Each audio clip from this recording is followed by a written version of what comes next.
My name is Norma Chavez-Peterson, and I'm the Executive Director of ACLU of San Diego and Imperial Counties. I was born in Michoacan, Mexico, and my mother came to the U.S. When I was very little, and then I eventually was reunited with her and the rest of my siblings when I was 5 and a half. So I've been raised pretty much for most of my life in the South Bay of San Diego County.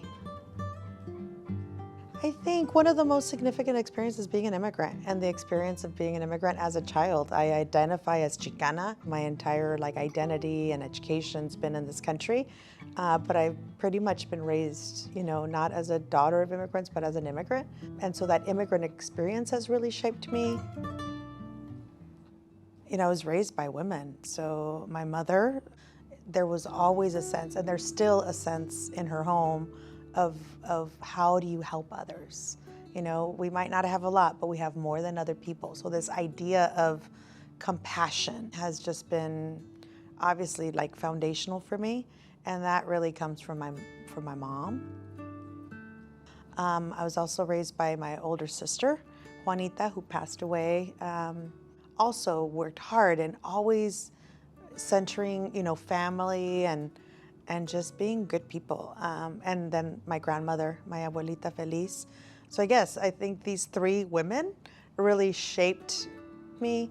I also think of folks like Roger and Norma Cáceres as mentors.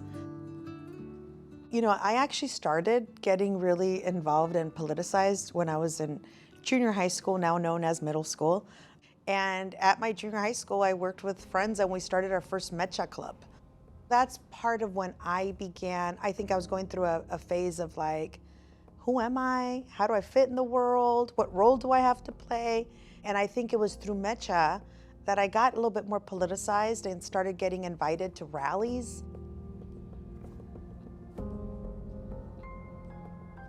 The American Civil Liberties Union is one of the largest civil rights, civil liberties organizations that's 102 years old with an affiliate in every single state. I have the privilege of leading the ACLU of San Diego and Imperial Counties, the affiliate that represents the two southernmost counties in California, a border region. I think our ACLU and the rest of the ACLU has been evolving, obviously, but most importantly in the last decade, to really center equity, to center community, and being in relationship with impacted folks and part of a broader movement for social change. Be grounded in your values is most important. Be clear about your vision for your future, for your family, for your community. So have an idea, make time, be intentional about making space to envision what kind of life you want for yourself and for your family and community. Those are the things I would say to young women. And be bold.